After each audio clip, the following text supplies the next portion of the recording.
Tijuana, Mexico, 1989. Two brothers take control of the city's drug trade. Using a network of tunnels, modified cars, boats, and planes, they flood the United States with cocaine. 20 to 30 tons of coke at the time. The operation is worth billions. For protection, the brothers recruit an army of American gangbangers. You got grenades, you have AK-47, as much ammo as you want. When a rival cartel tries to take over, the result is war. The carnage claims thousands of lives. No one is safe, not even children. There's been bloody deaths for years. There's been people being beheaded and dissolved in acid. Mexican and U.S. law enforcement join forces to take the cartels down, but they're powerless to stop a wave of violence engulfing drug-infested Tijuana.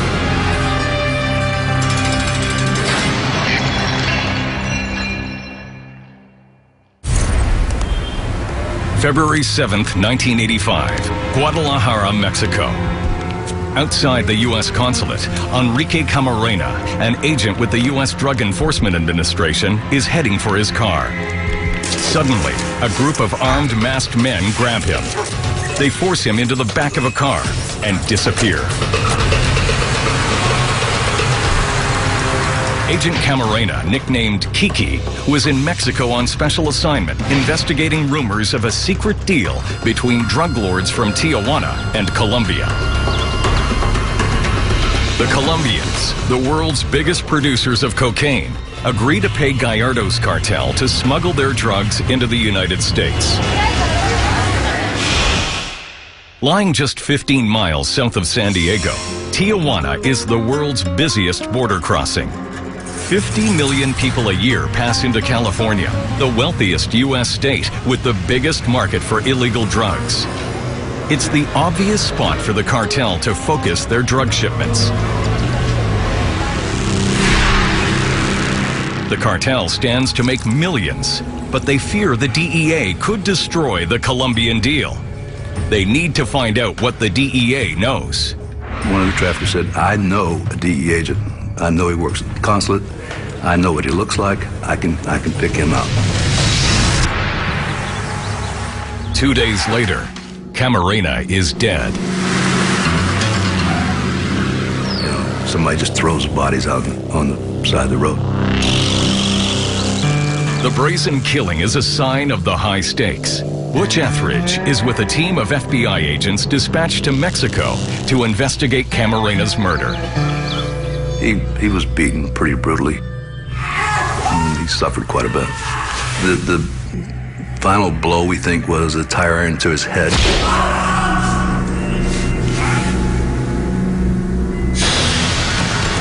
The killing triggers a massive manhunt for Camarena's killers. The U.S. government stops and searches every vehicle crossing the border and demands that Camarena's killers are brought to justice. After 4 years, the Mexican police parade this man in front of news cameras, Miguel Ángel Felix Gallardo. Mexico's first drug lord is sent to prison for life for the murder of Kiki Camarena. Gallardo's downfall in 1989 sees his business carved up.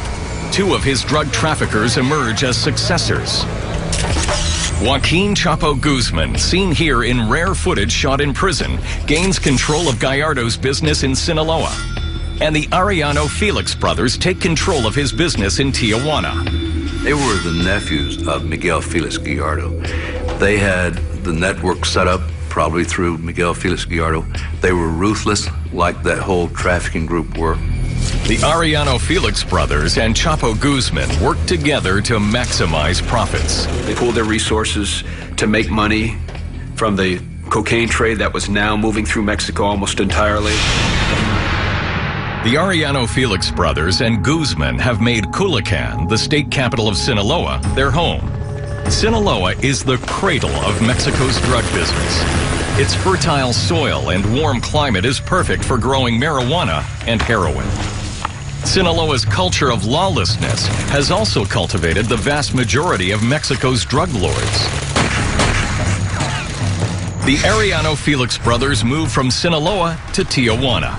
The DEA starts calling the Tijuana cartel the Arellano Felix Organization, the AFO for short. The two brothers who lead the AFO are Benjamin and Ramon. Benjamin is a natural businessman.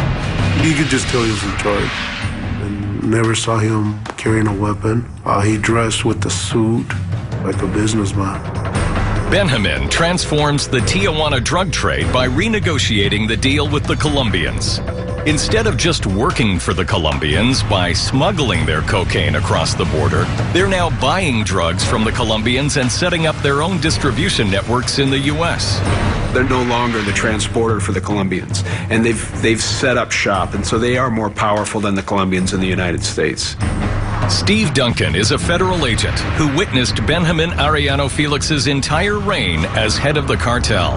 He was truly the leader of the organization, and what Benjamin said, people did.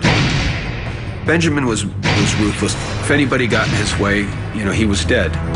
While Benjamin transforms the Tijuana cartel's business, Ramon takes control of its security organization, revealing a gift for sociopathic violence. He was the person everybody feared in the other organizations. He was crazy and he was unpredictable. And if he was after you, he's very persistent, very aggressive, and he wouldn't stop until he killed you. Miguel, a former AFO smuggler, barely survives his first encounter with Ramon when he foolishly helps himself to Ramon's drink. The first time I met him, we were drinking on the bar, and I grabbed the bottle, start drinking. Ramon suddenly pulls out his gun. He was gonna kill me, but there was another person there and said, you know what? He's friends of ours. Instead of killing Miguel, Ramon offers him a job. Soon, Miguel finds himself in charge of smuggling AFO drugs across the border. It was like a supervisor of the drugs in Mexican side. At the time, they were talking about 20 to 30 tons of coke at the time. The AFO smuggles drugs into the U.S. by road across the border, by boat along the Pacific coast, and even through miles of cleverly constructed tunnels that run from Tijuana under the border guards' feet and into the U.S. By 1992, the insatiable demand for cocaine among American drug users allows the AFO to increase revenue from $360 million per year to a staggering $7 billion per year. To protect this lucrative business, the AFO are prepared to kill anyone who stands in their way. You have to be aware about all the cops.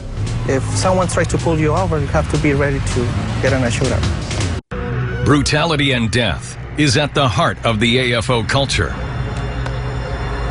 Drug traffickers, banished by the Catholic Church, turn to the satanic cult of Santa Muerte, the Mexican angel of death.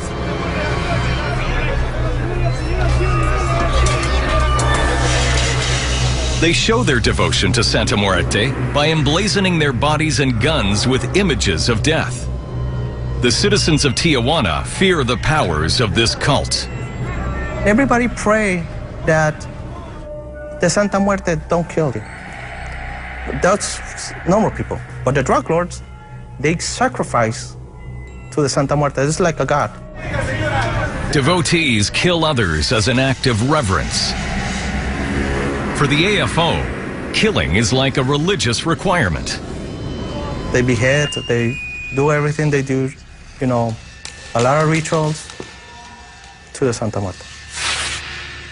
By leaving sacrificed headless bodies on the city streets, the AFO strikes terror into the heart of Tijuanans.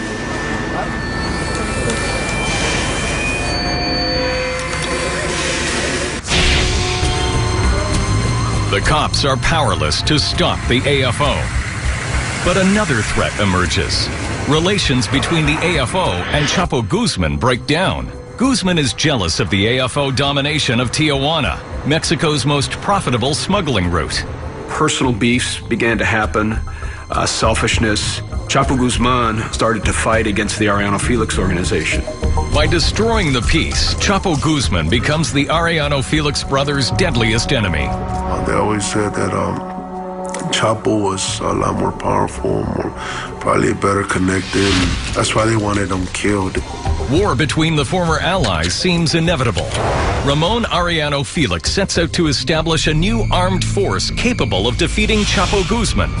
His strategy is to recruit Americans who are able to carry out hits in Mexico without being recognized by either the Mexican cops or the rival cartels.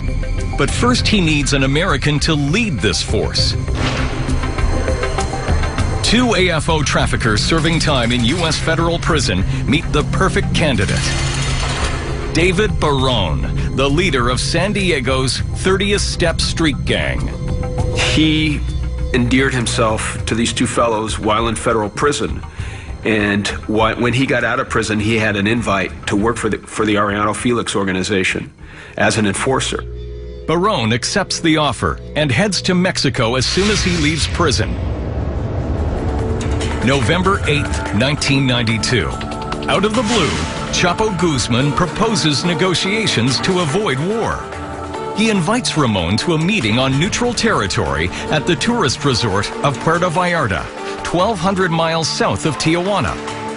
Ramon, wary of Guzman's intentions, takes Barone along for protection. The meeting goes well. The 2 sides agree not to go to war. Afterwards, Ramon feels like celebrating. After the meeting in the evening, the Arellano Felix brothers were at Christine's discotheque. Christine's is a popular night spot. The brothers are unaware they've walked into a carefully prepared trap. Chapo Guzman paid off the police, go to the other side of town. As the brothers party, Guzman and his heavily armed assassins enter the club determined to wipe them out. As Chapo Guzman came in and stormed the club, his men were spraying people with automatic weapons and killing people. The AFO's newest recruit is the first to react. David Barone picked up an automatic weapon and sprayed suppression fire. Outnumbered and outgunned, Barone manages to fight off the assassins and get the brothers out of the nightclub.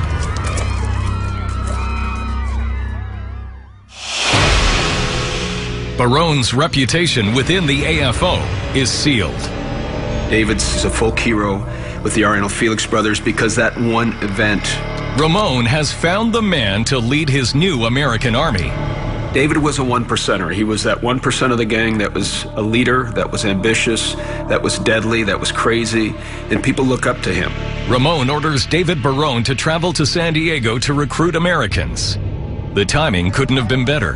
The San Diego police have been busting Logan Heights gangbangers, and those not in prison are on the run, looking for a place to hide. Most of the sales and trafficking in the neighborhood stopped because of all these operations.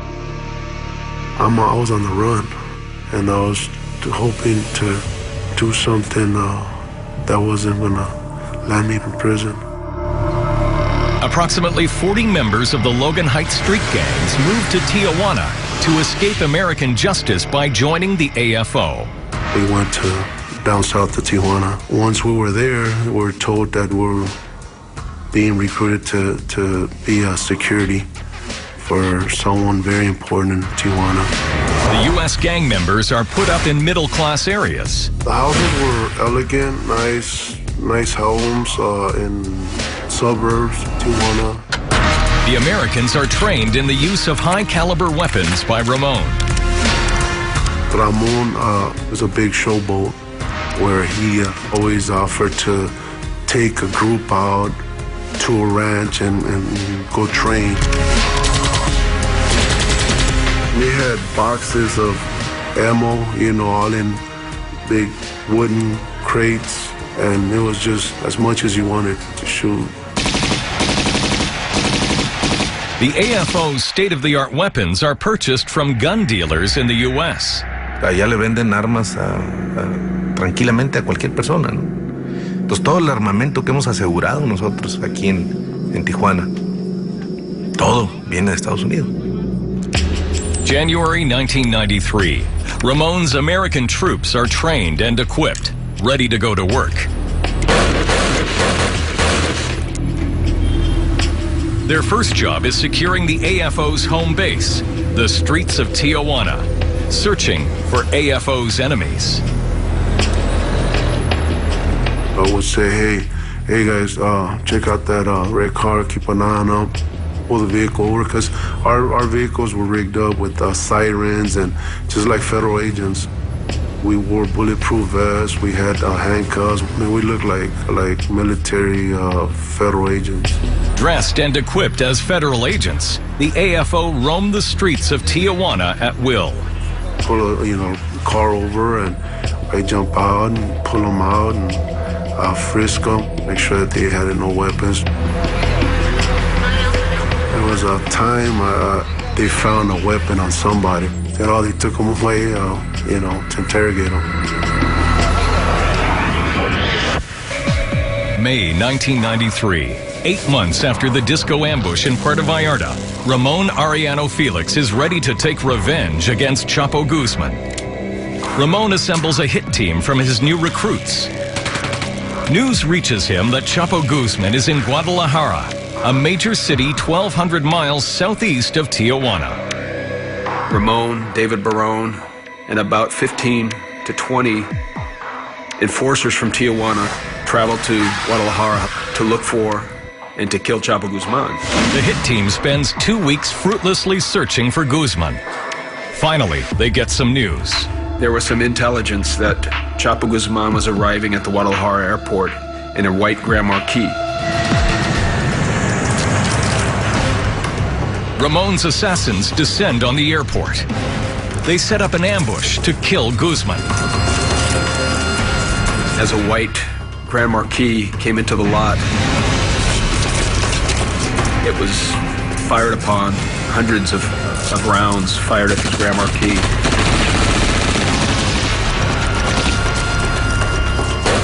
Ramon's men are convinced they have wiped out their arch-rival.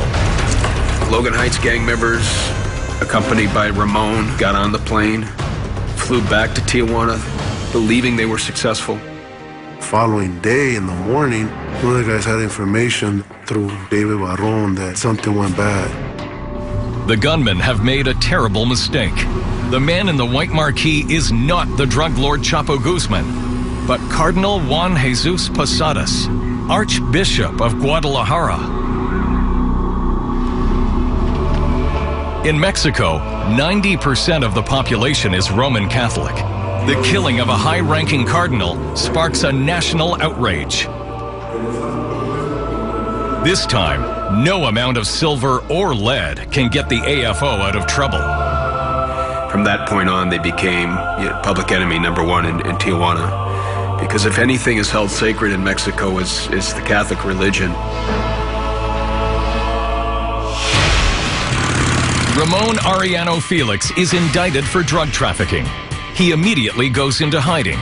The police launch a manhunt. Benjamin secretly goes to see his political contacts to take the heat off his brother Ramon. Together, they hatch a plan for 2 AFO recruits to take the rap for the murder of the Catholic cardinal. Benjamin orders David Barone to select 2 men. 2 of the gang members turned themselves in because David had asked them to. The 2 men make the call to the cops. The remaining American recruits learn about loyalty Mexican style. When the killing of the cardinal happened, and like reality just set in. He started realizing, damn, how they asked for 2 people to turn themselves in, and how easily your life is just at their disposal. Whatever they want at any minute, if they feel you're a threat to them, they'll kill you and your whole family. The national outcry following the assassination of the cardinal emboldens the Mexican authorities to move against the cartels. On June 9th, 1993, Chapo Guzman is arrested and sent to federal prison on drug trafficking charges. Presidential candidate Luis Colosio campaigns to wipe out the drug cartels. With Colosio ahead in the polls, the AFO decide to act. March 23rd, 1994. Thousands of Colosio supporters throng the Lomas Torinas barrio, unaware that a killer lurks among them. Suddenly, a handgun appears in the crowd, inches from Colosio's right temple.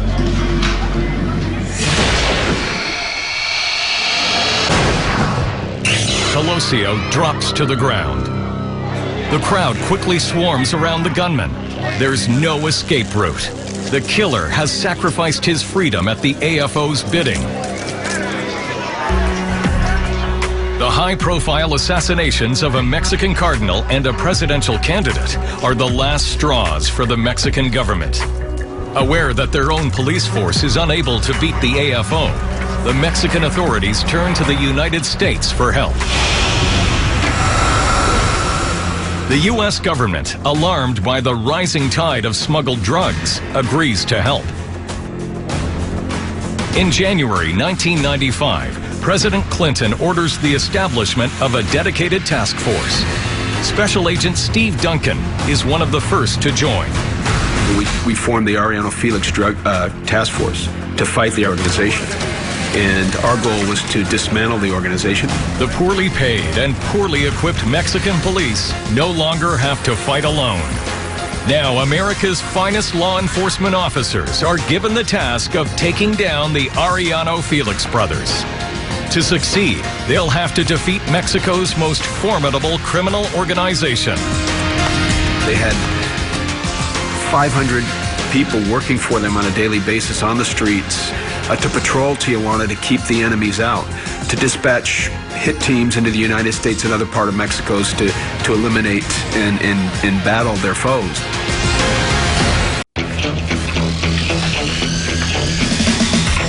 March 1995, Tijuana, Mexico. Led by brothers Benjamin and Ramon, the Arellano Felix organization has bribed and murdered its way to the top of the Mexican drug trade. With an annual income of over $7 billion and an army of ruthless killers, the brothers have the money, manpower, and influence to challenge the authority of the Mexican state itself. The U.S. government responds to this threat on its border by establishing a dedicated AFO task force. Its mission? To target AFO operatives in the U.S. while building indictments against the cartel's leaders in order to prosecute them before U.S. courts. Traditionally, U.S. law enforcement has relied on witnesses from within organized crime to provide incriminating evidence. In the case of the AFO, finding people prepared to talk, let alone testify in open court, seems impossible. It's very difficult to develop and nurture and maintain a witness because the Arellano Felix organization rules through torture tactics. Unable to directly recruit informants, the task force relies on people coming to them. August 1987. Out of the blue, the FBI in Los Angeles gets a call from a man offering his services as an informant. He has a connection through marriage to Luis Armando Valenzuela, who the feds believe is the head of a drug trafficking family from Sinaloa. The FBI seizes the opportunity. They put the informant on the payroll and give him the code name Cyclone. The FBI asked me to compile information on the family, anything I could find. Months go by before he has any contact with the Valenzuelas. Then one day, the phone rings. Louis' brother was on the line with an unusual request. One of his brothers had been killed with a shootout with the local police department in a drug deal. And I was asked to help get the body back to Mexico. Cyclone seizes the opportunity. He arranges for the body to be released from U.S. custody and brought back to Mexico for burial. Cyclone is invited to the funeral. He begins overhearing the traffickers' conversations. There was talk of drugs. There was talk of retaliation for the death of the brother. There was even vendettas wrote on the concrete that was poured over the casket. Cyclone gets closer to Luis Armando Valenzuela and is invited to his wedding, where he discovers Valenzuela is a member of the AFO. One of the Felix brothers came to the reception. The entire place went into an uproar. This man had a lot of guards with him. He paid his respects, stayed a little while, had something to eat. We all ate together at the same table, and he left. Unaware that his brother-in-law is an undercover operative, Valenzuela begins to bring him into the business. The pair watch the border, noting the patrol patterns of the U.S. border guards. It was not uncommon for Armando to sit in an office building that overlooks the border, making notes. Cyclone gets an insider's view of how the traffickers operate. They know exactly what's going on at that border, and their common thing is 300 kilos of cocaine in a car, and they'll throw 10 or 15 cars at the border. One or two will get caught. The AFO never takes a holiday.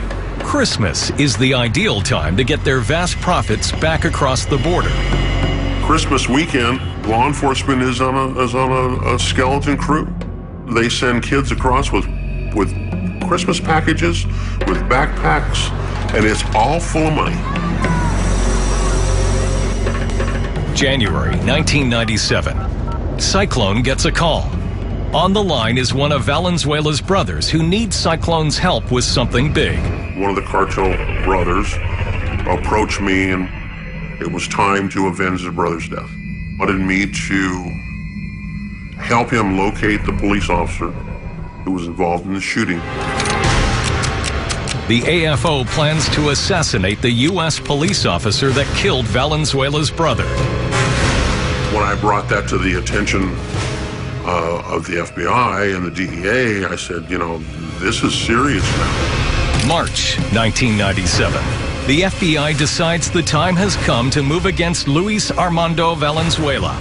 With no jurisdiction in Mexico, the Feds set up a sting operation to get Valenzuela onto American soil.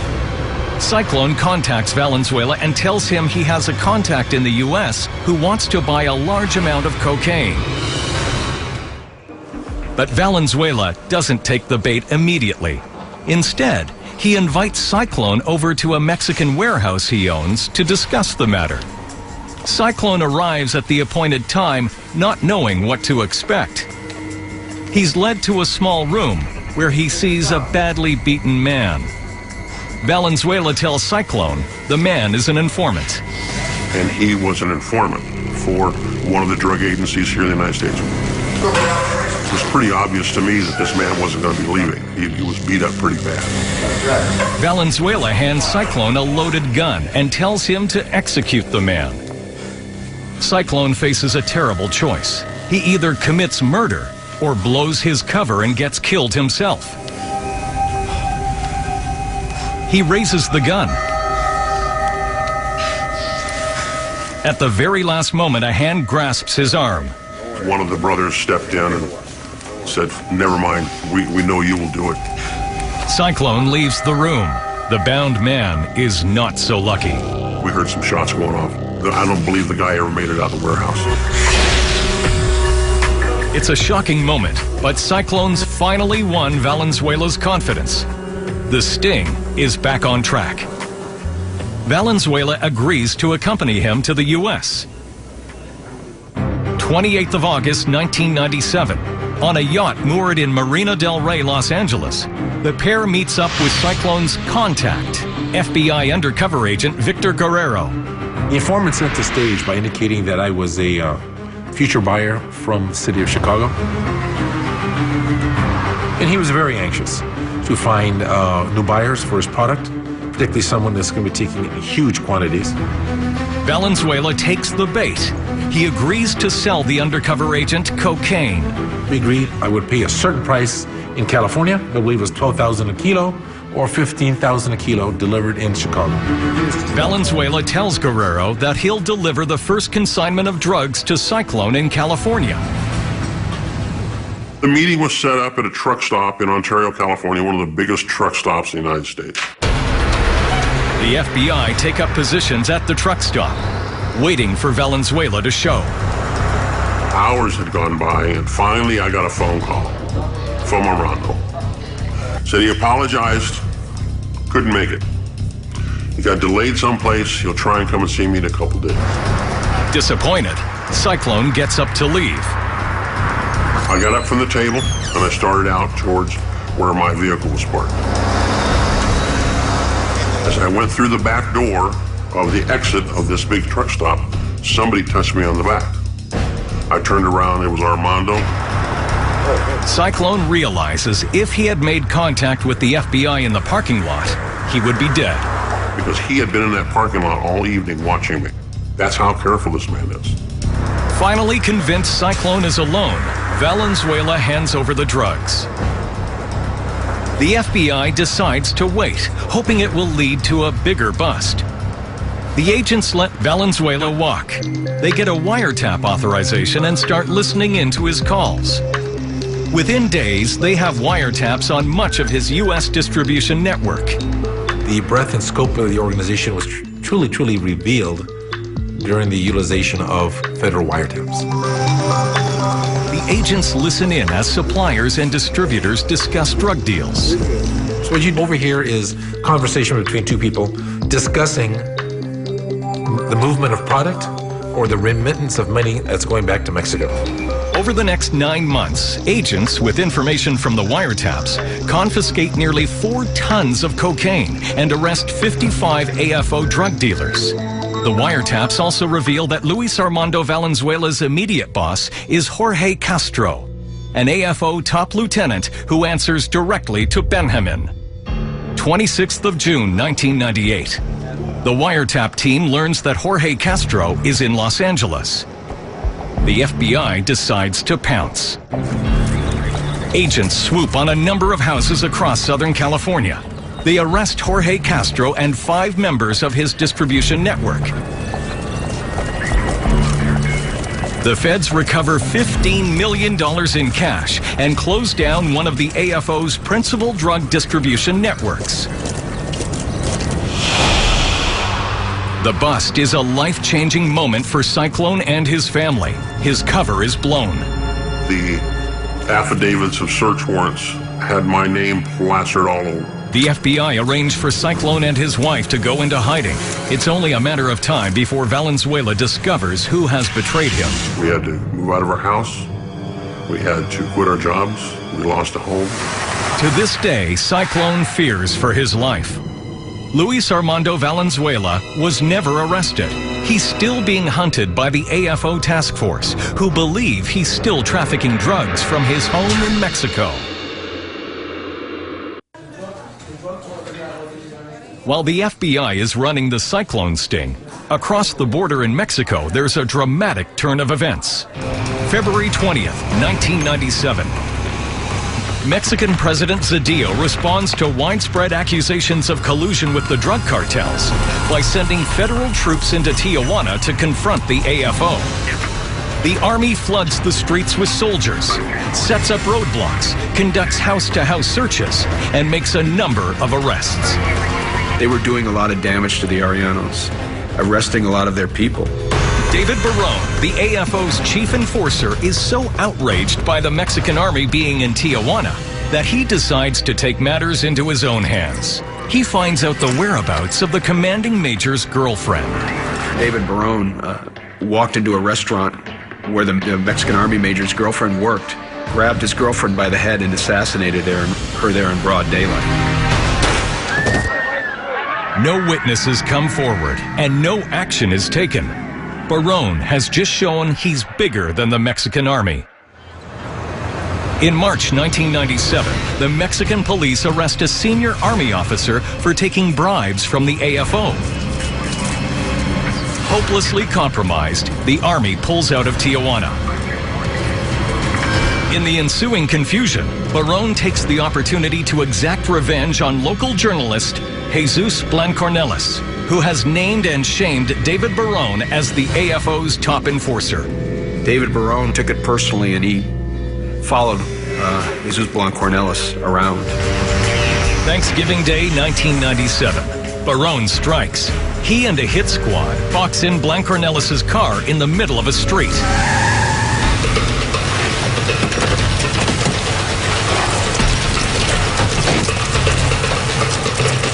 David Barone, wearing a bulletproof vest and holding a 12-gauge shotgun, exited the vehicle, was approaching Blancornelis because he wanted Blancornelis to see him as he executed him.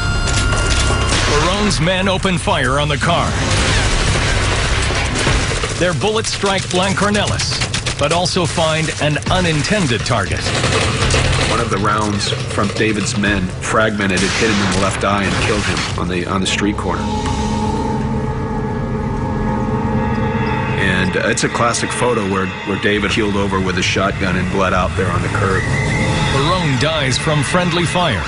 He always knew he would leave Mexico in a coffin. He himself said, I have no way out. If I ever go down, I'm gonna go down shooting. But not like this, shot down by his own men. The accidental death of David Barone shakes the AFO to the core. When you kill one of those one percenters, one of the very violent types that people follow around, like the David Barone, you really knock the wind out of the organization, and a lot of people are no longer that fearful. Many of Barone's American recruits flee back across the border and agree to give information to the San Diego task force. We got a lot of people coming forward, and we got a lot more cooperation at the time. September 1998. With the AFO losing leaders and recruits, Chapo Guzman's Sinaloa cartel piles on the pressure by recruiting AFO traffickers to work with them. When Ramon Arellano Felix discovers that Fermin Castro, a low-level marijuana smuggler, has switched allegiance to the Sinaloa cartel, he sends a warning to anyone else thinking of leaving the AFO. Late at night, gunmen enter Castro's house and exact a terrible punishment. The gunmen force Castro to watch as his family is dragged from their bed, herded up against a wall, and shot. Among the dead are a baby and 7 children between the ages of 2 and 16. In the end, the death squad also slays Castro. It's more than a punishment. It's a brutal atrocity. But the killers have achieved Ramon's goal. To send a very, very powerful message to anyone else thinking of becoming an informant that only is their demise imminent, but that of their entire family will follow suit. The Fermin Castro massacre reaffirms the AFO's ironclad grip on Tijuana and its control of the world's most lucrative drug smuggling routes. But Benjamin and Ramon Arellano Felix's reign of terror is threatened by events unfolding across the border and the escape from jail of their deadliest enemy, Chapo Guzman. Tijuana, 2002. Benjamin and Ramon, leaders of the Arellano Felix organization, have dominated drug trafficking through this Mexican city for 13 years. But they've lost their chief enforcer, and with him, much of the American muscle that guaranteed their position as Tijuana's drug kingpins. Now they face a new threat. The flow of cash is suddenly turned off in the aftermath of 9/11. In response to jihad terrorism, the U.S. Department of Homeland Security reinforces points of entry along the length of the U.S.-Mexican border. Border guards discover the AFO's network of underground tunnels and closes them down. Estados Unidos sella su frontera, hace muy duro el cruce. Y esto pone en alto riesgo los grandes cargamentos que llevan. The impact on the AFO drug business is devastating. While Benjamin and Ramon have no choice but to wait for relaxed border restrictions, their arch-rival, Chapo Guzman, who escaped from jail in January 2001, outmaneuvers them. He floods the cities of northern Mexico with cheap synthetic drugs, instantly creating a new mass market for the poor. La droga era un asunto elitista, ¿no? Para cierto nivel económico. Cuando viene la droga sintética, el ice, es cristal, el polvo de ángel, ¿no? Entonces, se vuelve de nivel social bajo, pues. While Benjamin's sources of income dry up, Guzman is making a fortune. The corrupt politicians of Tijuana have no loyalty other than to money. Many now shift their allegiance from the AFO to Guzman. Guzman uses these newly established political relationships to deliver an ultimatum to Benjamin. Close down your smuggling operations into the United States, or we will kill Ramon. I was present when they told Benjamin you're not allowed to move coke. If you move coke, Ramon will get killed. The brothers refuse to bow to Guzman's threats. There's no way Benjamin or Ramon will give up their lucrative drug business. Ramon decides to hunt down and kill Guzman and all his top men. That was one of the biggest reasons he started a rampage killing everybody. But the odds are stacked against them. The Arellano Felix organizations by themselves against all the drug cartels and all the government. All the drug lords tried to kill them. Ramon knows the only chance he has of surviving Guzman's onslaught is to go on the offensive. On February 10th, 2002, Ramon and two hitmen travel to the town of Mazatlan in Sinaloa to kill Guzman's partner, Ismael Zambada Garcia. Before they get to Zambada's house, they're stopped by local cops. Ramon claims he's an undercover federal agent. Took out his police credentials. Ramon's fake badge doesn't fool the cops. A state cop told him they were a fake. Ramon pulled out his gun and shot the cop in the head. The other cops return fire. And then Ramon was killed, either by the cop that he shot or other police officers at the scene. Ramon Arellano Felix, the cartel's fearsome general, has died, as he lived, at the point of a gun. Miguel believes Ramon was the only person who could protect the AFO from rival drug lords. When Ramon got killed, I got out from the country of Mexico because I knew that the war was finished. The killing of Ramon is clear evidence that the once tame police are now set on dismantling the AFO. The Mexican police took the telephones, took whatever evidence they could on Ramon at the scene of the killing. Using the evidence taken from Ramon's dead body, the Mexican cops move against the Arellano Felix head, Benjamin. A month after his brother's killing, the cops swoop down on his house as a kid is dropping off cash. With no security present to protect him, Benjamin is quickly subdued and immediately transferred to a high-security federal prison. Dragged from the criminal underworld, Benjamin is processed in front of the full glare of Mexican TV cameras. Benjamin and Ramon Arellano Felix, the founding brothers of the AFO, are no longer Tijuana's drug lords. It was a breath of fresh air for us, and it was finally some success. And from that point in 2002, we've been beating down the Arellano Felix organization. Leadership of the AFO passes to Eduardo Arellano Felix, who has neither the charisma nor experience of his brothers. Still have Eduardo, who at the time we think is a recluse, who is maybe has a wire loose in his head. Chapo Guzman believes the time is right to destroy the AFO. His gunmen descend on Tijuana. But Guzman has underestimated the strength of the AFO. They are embedded in the city and refuse to give up their turf. The brutality on both sides has no limits. Con una hazaña tremenda, ¿no?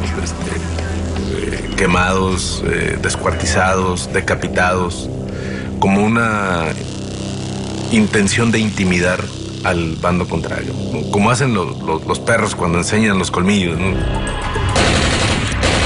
The remnants of the AFO fight Chapo Guzman's Sinaloa cartel for 5 years. The war becomes increasingly savage. In 3 months, 300 cartel members and cops are killed on Tijuana's streets. 37 in a single weekend, 9 by decapitation.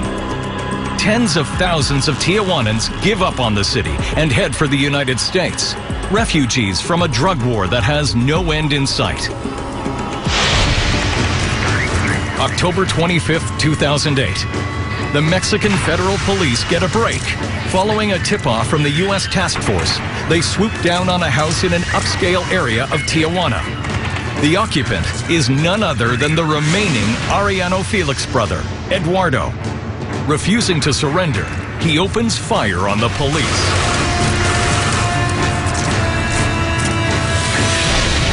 After a ferocious gun battle, Eduardo is captured and flown directly to the federal prison in Mexico City. Now, all the Arellano Felix brothers are either in prison or dead. After 14 years, the task force has achieved its declared goal of removing the Arellano Felix brothers from the streets of Tijuana. But there's no hope this will stop the killing. The cartels have been fighting each other for 20 years, and there's so much bad blood and so much negative history among the cartels that it is going to continue. The war between the drug cartels has claimed in excess of 16,000 lives in Mexico. Now, the killing is spilling over the border into the United States. There's a stretch of highway that goes from Phoenix, Arizona to Mexico. They've been finding body parts out there, a hand here, a foot here, a head here, and they have I don't know how many different unidentified bodies. The dead, who continue to pile up on either side of the border, are gruesome proof that taking down the Arellano Felix brothers hasn't stopped the torrent of drugs flowing from Mexico into the United States. Americans consume $40 billion worth of drugs every year, 90% of which come through Mexico. Mexicans will tell you really fast, Mexico does not have a drug problem. It's America has a drug problem because we're the one that have the appetite for the drugs. And they have a point there, a very good point. As long as the drug trade continues, the people of Tijuana will live with death, destruction, and despair.